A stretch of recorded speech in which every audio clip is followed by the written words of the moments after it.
Hi, thank you so much for joining us here at Green Apple Books for the launch of Jonathan Howland's Native Air.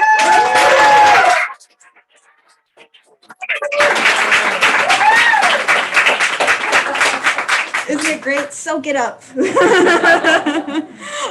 Thank you all so much. We've really been looking forward to this. And I know that you all have been looking forward to this because we're sold out of copies of Jonathan's book.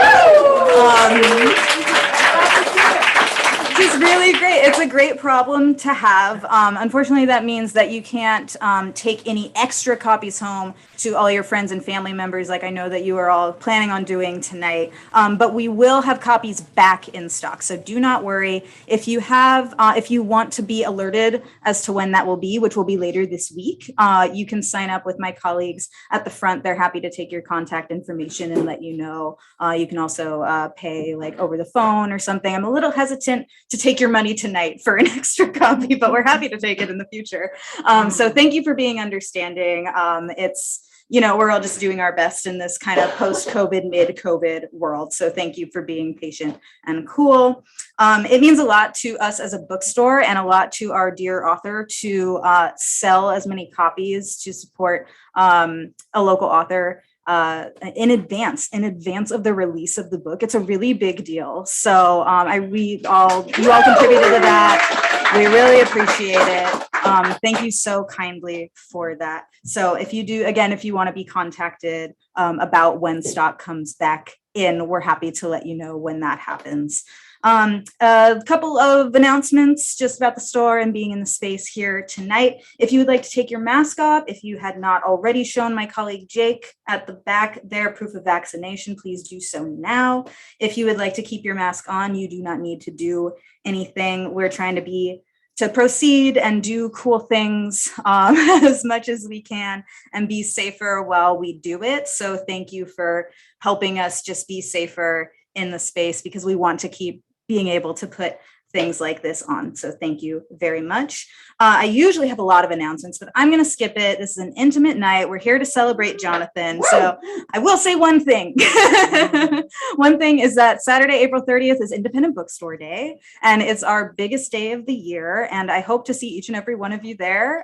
We have raffles, we have free beer and mimosas while supplies last. We have free books. We have we're going to have raffles for gift cards for places like Arizmendi and Queens and other local businesses. We're also going to have a benefit show with live music, supporting the Prisoners Literature Project, which is an organization that's very near and dear to us. So if you are able, we're going to have a lot of fun festivities, and you can find info about that and even more events on our great calendar of events at greenapplebooks.com/event. All of that information is there. So thank you for hearing my PSA. Without further ado, I'm going to go ahead and introduce our author for this evening. Jonathan Howland lives in San Francisco. After 36 years of teaching and working in independent schools, he now alternates. Yay! Oh, it's the urban crowd. That's what it is. Come on, urban school. He now alternates between climbing trips in Western states and writing, gardening, and playing with 2 grandchildren at home. Also, cooking, yogaing, coyote sighting in the Presidio, which he frequents with Courtney and their dog, Ike. Ike gets a shout out. His favorite writers include Melville and Morrison and Marlon James, Faulkner and Woolf and Chekhov, though if limited to just one, is Emily Dickinson. His book, Native Air, is the reason that we are here tonight. So please join me in welcoming Jonathan Howland.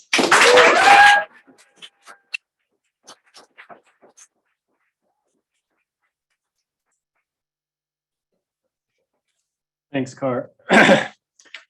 It's good and kind of bewildering, amazing to see all of you here. So many people from various parts and pockets of my life. It's kind of like a funeral. I'm grateful that I get to walk out. I want to say a couple of very particular thank yous. Jennifer Starkweather, my friend, former colleague, hang on, and Amanda Hewen. Please raise your hands, Jennifer and Amanda. They're sitting right there. They did the artwork on the cover. and which really looks good in the hardcover version. This is an ARC. And I'm so honored for their effort, for their time, their attention, for their aesthetic. And then Jennifer, too, for the pen and ink drawings that she did in the pre-glossary, which is early on. These are Jen's. Thank you, both of you. I want to thank Amanda Moore, the poet and friend and former colleague, for her encouragement and support. Amanda's not here this evening. She's out in the world in Massachusetts being a poet. If you don't already have it, do buy her magnificent book, Requeening, published last fall. It's a shelf or two behind where Danny Cardoza is sitting. There are 6 copies in the store, and we'd like to clean them out tonight. They also have them at Clement Street. Thanks to, speaking of writing and artistry, to Daniel Pierce, my friend here and writing partner. You'll be invited back here to listen to him before long. Thank you to Dee Dee Cummings, the publisher at Green Writers Press in Vermont, who got behind this book with gusto, and to Rose Alexander Leach, my editor there, whose help was exquisite and mostly painless. I want to thank Carr and the team here at Green Apple. Carr makes these things happen, building community around books, and everyone at Green Apple, my home bookstore, never made me feel like a nobody. I do want to note, I feel a little sheepish about celebration right now and these days. We have a climate crisis, we have a pandemic, we have a heartbreaking war in Ukraine, and to be fetting books seems or feels a bit strained to me. Still, even as I have these calamities in view, I continue to read poetry and fiction, to write, to adventure, to play with my grandchildren, and to do and connect with the things I love, not just because they're satisfying, but to keep my heart capable of breaking. I think that's what got me into language and literature in the first place. Hi, Johnny. It's kind of awesome to have so many climbing partners here, too. Johnny and Pat is here, and who else? Anyway, there's a bunch here. Michael Reiser. Aaron Neff. Yeah, maybe more than anybody else. So now to this book. Native Air is a 3-part novel with an afterword. As I was writing it, I would finish each part and give it to Courtney and mail it to my mother. Partly to share, partly because they're savvy readers and critics, partly to test my own jitters and sensibilities. I felt like I was flying a trapeze, and they were my net. When I would discuss the novel with my mother, she'd always confuse me for Joe, the narrator. She'd say, well, when you tell Pete you're leaving, or that time you got lost on the way to Mount Moriah, and I'd say, Mom, I'm not Joe. After a while, I gave up with this persnickety, if accurate, correction. So to you, another band of savvy readers, I will offer this. Joe Howland couldn't make it here this evening, so I'm going to read in his stead. I have a 15-minute or so segment from an early part of the novel to share, and then I'll take a few questions, and then you can browse for and buy other books in this great store. I'm beginning this evening on page 9, some background and context. Joe Howland and Pete Hunter are close friends, something like brothers, something like a married couple. They meet in college in 1980, and for 10 years they live and travel and climb together around the world, but mostly in the Sierra. This excerpt is from the late fall of 1988. The climbing season is over, and each is about to start work for the winter. Pete on the ski lifts at Mammoth, Joe making beds at a motel in Bishop. They have a couple of weeks of downtime, and Pete disappears, as is his wont, in hopes of finding a big remote Sierra wall for a first ascent the following summer, something to keep his appetite keen through the winter. Joe is trying to read up on pertinent subjects in preparation for applying to seminary, but after a couple of days of Pete's being gone, he starts to worry about him.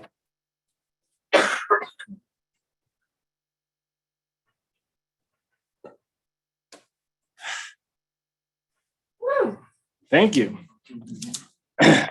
I was in the town library for much of Pete's 4th day out, working through a small stack of the stuff I'd figured I'd have to get to like if I got into a seminary. Buber, Bonhoeffer, Kierkegaard, and Kant. But my eyes kept wandering from the page to a strip of pine trees registering the cold wind outside. I decided I'd go looking early the next day if he didn't return that night. If Pete were hurt and needed a rescue, I could at least save the Forest Service a day of aimless wandering by driving up the dirt roads of the likely entries and finding the motorcycle. That night, I sorted through his materials in the trailer to see if I could narrow my own itinerary by identifying the maps that were missing. Though whether he was using one of these or had merely stuffed them into his saddlebag, I couldn't know. The wind whipped up the valley all night, and when the gusts abated, I found myself listening closely for some indication of a motorbike's whine. At dawn, I drove up to the Rawson Creek drainage, which became impassable for the Buick after just a few miles. I left the car and ran up the valley's gentle shoulder to the trailhead. Nothing there. This happened twice more. Approach roads too rocky for the big car. So by mid-afternoon, I managed just 5 of the 8 canyons I'd hoped to scout. But the exertion of so much running was a helpful check to mounting worry. Last was the creek that tumbles into the valley north of Mount Williamson. We'd put up routes here several years before, and amid the day's driving and running, I'd conceived a likely scenario and grew certain I'd find the bike at the Shepherd Creek trailhead. Williamson was Pete's favorite mountain. Our routes there had gotten quite a lot of attention in climbing circles, but we'd never returned for second ascents. We'd not yet savored these as straightforward, undirty blinds, the sort that climbers enjoy after multiple ascents clean a route of loose flakes, flora, and dangerous debris. First ascents are long, grungy affairs, spicy for all the uncertainty, but tedious too. Even a good line involves a ton of work, at least some danger, and if technically challenging, several attempts in order to link the individual sections. Climbing with beta, Pete said, even if only another climber's hand-drawn topo map. It's like driving the interstate, efficient, predictable, amenity-laden, curve coming, wide shoulder, rest here. We all do it, he said, but it's not the real deal. So having failed to identify a project for the next season, Pete must have gone up to Williamson to solo one of our first great routes. Why not? He'd been talking about it for years. It was a form of concession, too, indulging nostalgia for what we'd done rather than setting the stage for what might lie ahead. The Shepherd Creek Road was washed out, too, though here I had to run only the last 2 miles to the end. And as I jogged along, I felt a surge of joy, both for what I'd figured out and for what Pete's choice indicated.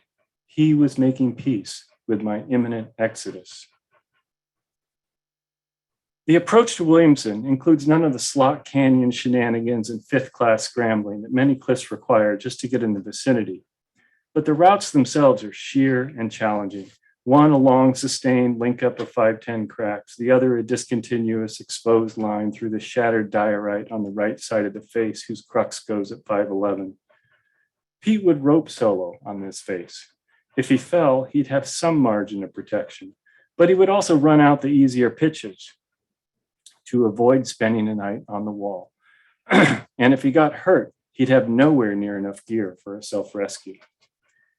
By now, he could have been dangling for 2, even 3 days, just inching himself down the cliff, if descending at all. The end of the road broadens into a gravel turnaround and small parking area. Nothing. But this made sense. The approach trail continues as a gentle swoop up the valley shoulder, a sandy path through sage. Pete would ride the motorcycle up as far as he could and ditch it to the side. So I kept running, taking note of what I could tell search and rescue about where they needed to go. The shadows across the valley disappeared as the light grew low. I was in shorts and shoes, no shirt, and for the first time all day, the air felt chilly. I had been walking through a steep, rocky section for half an hour when I realized I had long since passed where Pete could have ridden. Did I miss the bike in the twilight?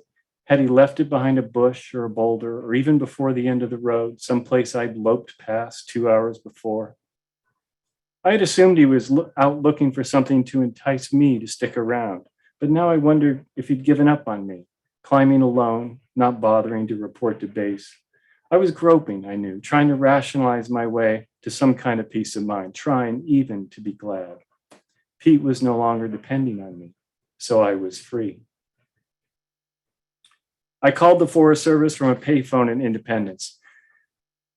I had become certain Pete was on Mount Williamson, but as the dispatch officer talked me through her template of questions, which trailhead was the permit issued for? Where was your friend planning to camp? Fishing or mostly just hiking? I realized I had nothing helpful to say, just that he'd been out for several days. He was alone, and I had many hunches, but no evidence as to where they might even begin a search. The dispatcher wandered from her script. Sounds like a tough one. Maybe more of a sheriff's department matter. Huh? More like a missing person than a lost hiker. He's not lost, I said too emphatically. He's in the wilderness, probably climbing, very possibly injured. But we have no idea where he got started or what he was climbing, correct? Some idea. No, many ideas, just nothing certain. A lot of mountain from Whitney to Canas. Isn't that what you said? Between Mount Whitney and Mount Canas? I said I'd be outside the Inyo district office when it opened in the morning.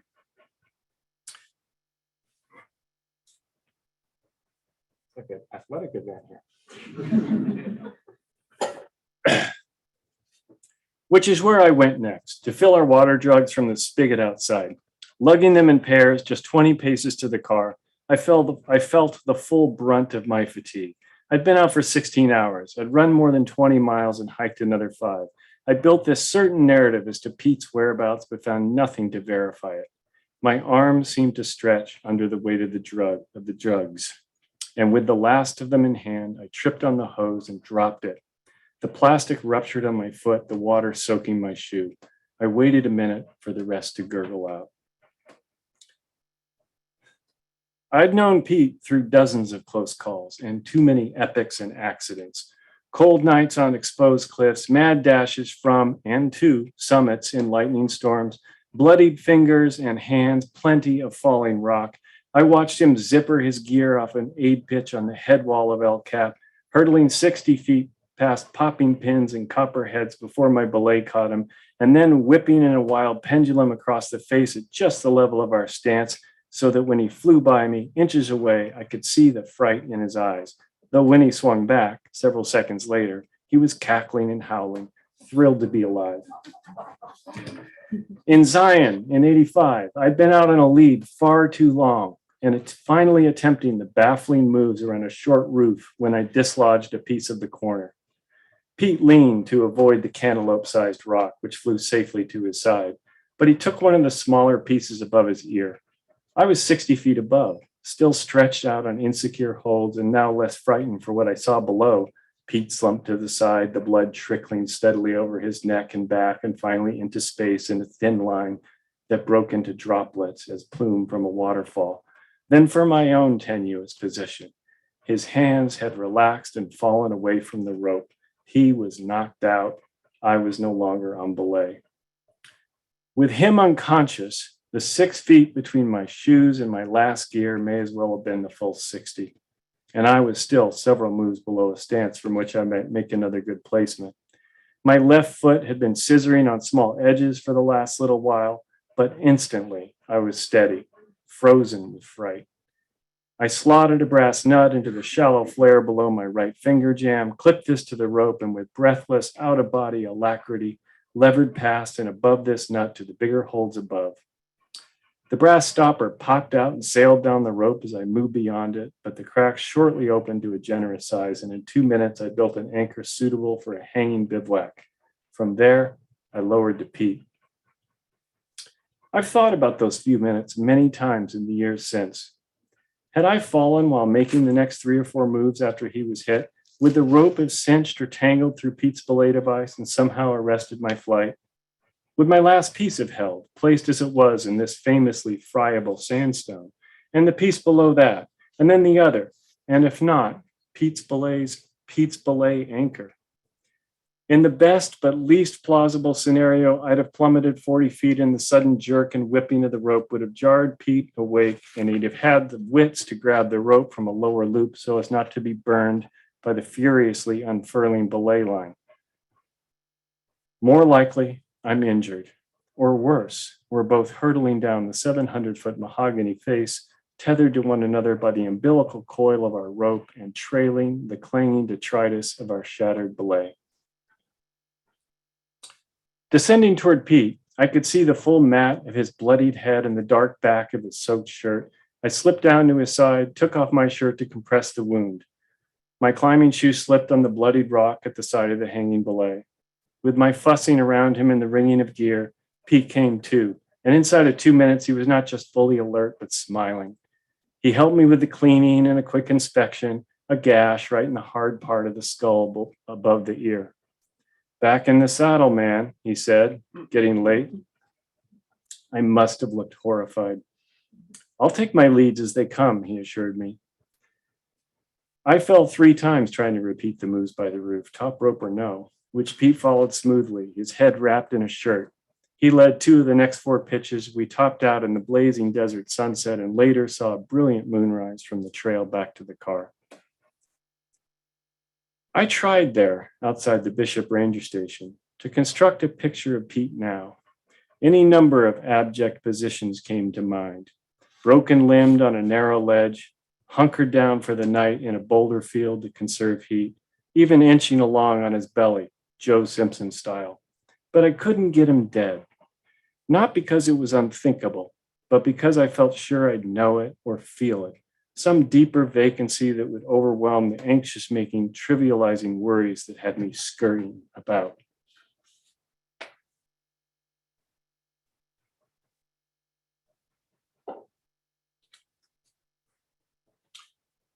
A guy we used to climb with had a girlfriend who fashioned herself a type of mystic. She renamed herself Kiara, pronouncing it Sierra. She was spry and kind of nosy. She'd stare at you with her dark blue eyes and then not say anything. One evening, after a week of camping nearby, she summed us up. "You two are yin and yang. Heat," she said, nodding at Pete, "and cold. Light and dark, out, in. No wonder you're so joined at the hip." Pete dismissed her as a quack, but I felt she was on to something. Most everybody else assumed us twins, almost identical in height, hair color, foot size, though Pete was the more agile and expressive. So when I began to pull away from Pete, I felt there was some risk to the both of us, a mutual loss of complementarity, and no part of me could compass the prospect that he would engineer it, even by means of calamity. A short while later, I was in the canned beaned aisle of Vaughn's when I ran into Melissa, a climber who waitresses at Miguel's. She said Pete had eaten there 2 hours earlier. Dirty, happy, looks like he's been out a while. He didn't say much, just gobbled, ordered a second plate of enchiladas he said were for you, and left. "Really?" I said. "Salsa verde. I think you're covered." "Thanks. I'm hungry. You look it." I nodded, turning back to the cans. Their labels now blurry for the water in my eyes. Nor is Pete's girlfriend, later his wife. Nor had said this of him when we were in college, that no one could infuriate her like Pete, even if she'd rather be infuriated by Pete than befriended by most anyone else. She was trying to let me down softly, as though ours were a kind of common alliance vis-a-vis Pete. No matter. I wasn't Nor. I wasn't going to drive back to camp and be infuriated. He was okay. I had gotten some air and some exercise, more than I wanted, but air and exercise nonetheless. I just needed to heat the beans. Pete would have eaten the enchiladas long before I returned, and get to my tent. The patio fire was ablaze. The tape deck balanced on the trailer steps, but either shut off or dead of battery. Pete wore an unzipped parka and stood up from where he'd been hunkered over several layers of topo maps, their corners pinned with empty beer bottles. The parka slipped from his naked shoulder, his wild hair falling away from his face. He switched off his headlamp as I got out of the car. It was nearly still, no engine, the buzz in my head of the past several days entirely evacuated. I didn't feel much, wasn't angry. The wind puffed lightly through the pinions, sending sparks sideways out of the fireplace. "You're back," he said. "I am. You okay? He said. Fine. You? Yeah, good. Beat. I couldn't see his lively green eyes, but I felt he was keeping something from me. He nodded toward the fireplace and a foil wrapped platter nearby. Miguel's there for you. Thanks. He flipped his headlamp back on, first at my face, blinding me, then up and down my torso. Shorts? I was running. The light rested on my feet. Why the wet shoe? Got dark. Stepped in a stream. Well, he said, glad you're okay.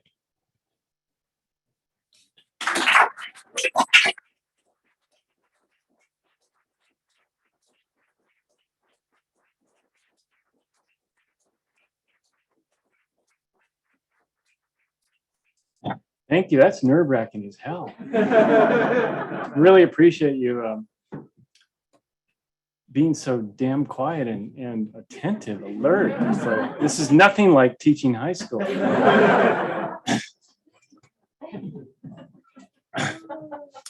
It's a lot less fun, for one thing. Let's anybody have a question, or do you want to start browsing? Yes, Ada. I'm sorry. Oh, thanks for asking. I'd love to talk about the title. It's the fun fact. It's the novel's 5th title, I think. The 4th was Inside of Native Air, and the source is the wonderful Dickinson poem, I Measure Every Grief I Meet. And one of the stanzas is, there's grief of cold, there's grief of want, a sort they call despair. There's banishment of native eyes in sight of native air. A principal phenomenon and theme and problem in the book is grief and loss, and that whatever that juxtaposition she's drawing of being separated from one's nativity really spoke to me, partly because of death and loss of loved one in this book, but also the narrator Joe is separated from this part of the world, the Eastern Sierra, where he has such experiences of vitality. He's purposefully separated. He separates himself, and so anyway, that's now I'm starting to sound like a high school teacher, or a bad one anyway. Yeah. Do you have any? You mentioned Dickinson, but did you have any other books around you while you were writing this that really informed you? Yeah, a ton of books I think are really informing this one, and they're more books that I've carried for a long time. The Bear, I think, by Faulkner, Moby Dick. There's a lot. It sounds terribly pretentious to cite, of course, those writers, but that's where I live. I mean, I don't read tons of contemporary stuff. I don't read any adventure stuff. I've never read Into Thin Air. So that's the material that gets me going. Certainly Dickinson's poetry. I think stylistically, this again sounds terribly pretentious, but the way Beloved loops back on itself, it's constantly recovering. You'll see, you may think it completely fails, but you'll see in this book that that's a feature, possibly a frustration as well, that it's always looping back until the afterword. Even the afterword makes references to things that are being recovered. So with another one of the what are they called? Epigraphs. Another one of the epigraphs is nothing ever happens once and is finished, from Faulkner, from Absalom. And that's a premise that it's just, there's this looping circle. Thanks for asking that. Michael McCune. I heard you right at the beginning when you talked, you said this was your first published book. Did your earlier books? I wrote a novel in the 90s that didn't get any lift. And then I have a book of short fiction that it's with an editor now. And that includes work that I've been working on for a long time. Now, your question was really, did it inform this? I mean, I don't know. Yeah, it's in a meta sense, yeah, because I think as a writer, that business of looping back, recovering, trying to understand something from the past that's very much present, and that nothing ever dies. That those are themes that stay with me in a lot of stuff that I work on. Yeah, but I don't know. Bill Broder, big influence on me. I don't know if people here have heard me. He's Bay Area writer. Most famous for The Sacred Hoop in the late '80s. Wrote to me and said, you're a teacher, you can handle this reading, you must be a good performer. And I wrote back, so actually, I'm not a very good performer. I was a good teacher. What I'm mostly grateful now is to be a student again. And that would be my most honest answer to your question, that I'm really learning this now, learning by doing. Linger. I have a question about your writing style, and it's taken right off our usual week sheets, so it will sound very familiar to you. But I'm really curious, actually, as to how you describe your style, but specifically, how does form influence meaning in your writing?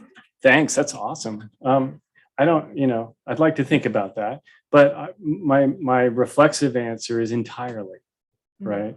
That, the ear is just so vital for a writer, in my view, and a lot of writers in the room. Rico's here. You know it when you hear it, and it takes sometimes a lot of carving and calving off to get to the thing that you hear and believe in. And then I guess, you just heard me read, and you see lots of kind of long and grandiloquent sentences about nothing. And then sometimes these things that are more distilled and potent, as in, why the wet shoe, stepped in a stream, glad you're okay, that to me have more kind of emotive power. And I think that's not unusual in writers, but I cite, that's Faulkner's wheelhouse, right? Is that, people see a lot of tangled vines in there, but when the stuff that really stings or stays with you is going to be really tight, and every, sometimes 3 words.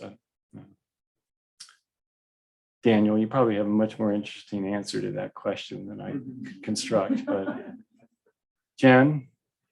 I want to kind of build off of that comment a little bit.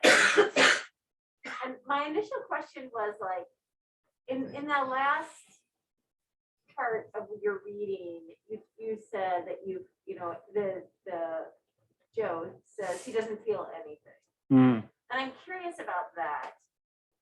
And that makes me think about, like, as I was reading the PDF for this book and trying to like wrap my head around the technical language around climbing, and there is that narrative, and then there's the emotional narrative. Can you speak a little bit about those 2 narratives and where they intersect and not?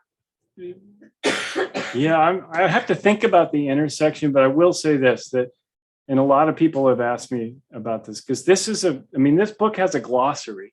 And if you're a climber, you're just whatever, this is your vernacular. If you're not a climber, you might be intrigued, you might be super frustrated, you might want to reference the glossary, you might not care about it. But I definitely didn't want to write a splainer book, right? So there's very little contextualizing and explanation about the jargon and the vernacular within the text of the novel. I'm going to go for it. This sounds terribly pretentious, but I just felt like, you don't have to be interested in whaling to have a great ride through Moby Dick. I'm not terribly interested in whaling or even fish, or whales. I've gotten interested in whales, but it's about so much more. And the nicest thing anybody has said to me about this book in this sphere is that a friend someone I'm really indebted to, Jimmy McClements in Boulder, Colorado, who helped me with the editing. He said, the climbing scenes are not about climbing. And, of course, wanted to kiss him. And I maintain that I think that's largely true. But I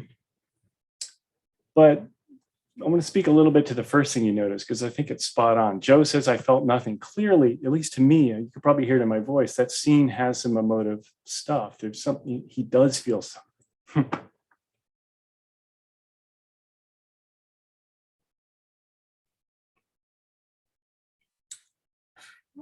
Hang on. And I'm not Joe, Joe, I'm pretty closely identified with how he experiences things, but I do maintain he's really not nearly as self-knowing as he would like to be, and sometimes presents himself as. And that would be one of those scenes. Like his saying, I'm not feeling nothing. It's a little bit, frankly, a little boyish, a little adolescent. It's like, I'm just not going to fucking, fall into this trap. So that's, yeah, Aaron. So one of the very beautiful things I found about climbing in community is that there is a vulnerability that occurs, whether it's a male-female partnership, but I have noticed that with two men climbing together, there's a vulnerability that I observe that seems more tender. And I wonder if you could just talk about that, because there's a real romantic aspect without it being sexual to what I am here. You want me to talk about them, or you want me to talk about it generally? Let's talk about them. Okay. Well, very, very few of you, a handful of you have read this novel. So just maybe to incline you to. There's this whole very intimate, Aaron's onto it. It's a very intimate relationship. These two people are profoundly connected. It's also quite homoerotic at times. And some of that isn't because they have sexual desire for one another. It just has to do with the positions they find themselves in. It's just this insane intimacy. Many of us, Johnny, Michael, Aaron, and I have been in those positions together on cliffs. Pat, your nose is right up against somebody's butt on a belay ledge, and you're dealing with all this freaking gear and trying to get set up for something, and there's a storm coming, and and you're kind of hanging it out there. So that's just the physical proximity, but there's also the relationship to needing one another and having to rely on one another in positions that are scary. And I would maintain that even if you're not consciously scared when you're climbing, your body knows of your vulnerability when you get 30 feet off the deck. And sometimes you're up 30 feet off the deck or 3,000 feet off the deck for hours and days at a time. So your body's always a little, whacked from that. So, yeah, one thing that makes a really great climbing partnership that lasts is the capacity for the two people to negotiate that intimacy and those feelings and those fears without dwelling on it. But it's always there, and they somehow gain confidence from one another and gain confidence in themselves from the other. A lot of it's unspoken, I think. It's a funny thing, climbing partnerships. But yeah, this is very much about these two and the way they navigate that friendship, that partnership, that love in these strange contexts, vertical contexts. And for a while, organize their entire lives around it. Actually, Pete does for his entire life, but Joe for 10 years. Maybe one, what do you think, Carb? One more question? Kate. Can you speak a little bit about your writing process, your creative process, and just maybe how it fits into your days, or do things flow? How much do you go back and rework things? Yes and yes, yes and yes. That's, yeah, reworking is, so much of what it's about. I'm not super demanding of myself. I just really try to write every day and to, and try to get 500 to 1,000 words a day. That's sort of my wheelhouse, and start the next day where I left off. One of my habits, and maybe the only gift I have as a writer, is I can put something down and go to Greece with Courtney or go backpacking. And when I was writing this novel, I had a big, hard job, and go to work for a week and not see it for a week, and pick it up on Saturday morning and finish the sentence that I was writing the last Sunday. Just loop right back into where I was. And that's the one thing I have that works for me. Other than that, I don't really.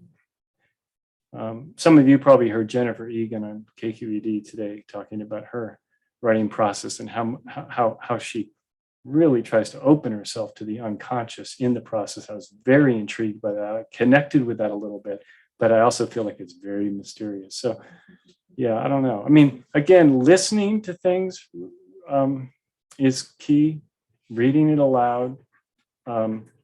I've recently, just in the last month, reread Annie Proulx's short stories, Close Range, and I was blown away by the novelty of language. I'm not interested in cowboy culture at all, and I was just riveted by these stories. But a lot of it was just the artistry of it, and the timing. So much of what goes into great writing of any type, fiction and poetry in particular, it seems to me, is what's not there, is when a writer just excises something and there's a jump, and that's something I'm trying to learn or practice. Anyway, listen, the main thing I want to say is, almost everybody here I know, and it means so much to me that you came out on a Tuesday night in a pandemic, and to be here and hear me, and maybe buy a book at some point if we ever get any more. And reach out. Like if you read something and like it, then tell me. And if you don't, I'll buy it back from you.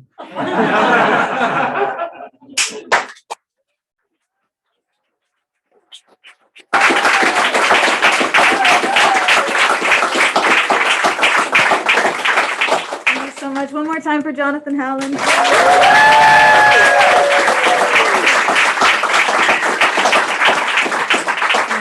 Thank you all so much for being here and for joining us and making this pre-publication launch for Jonathan really special.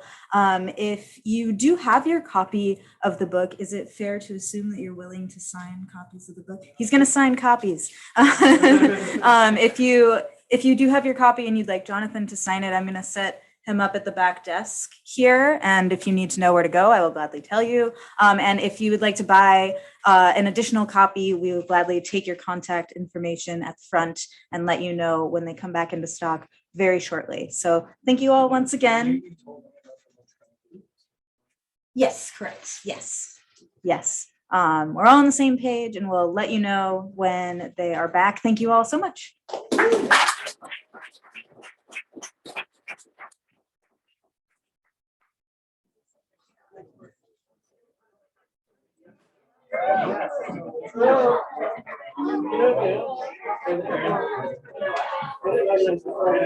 Sorry, dude.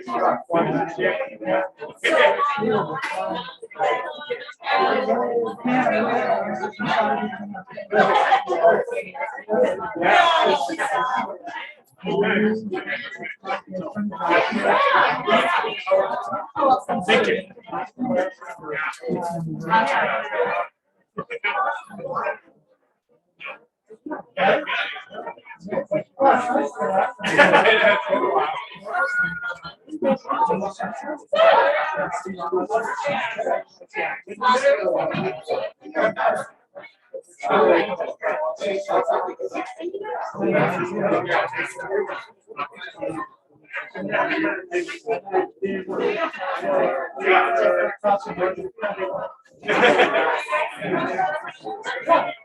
you.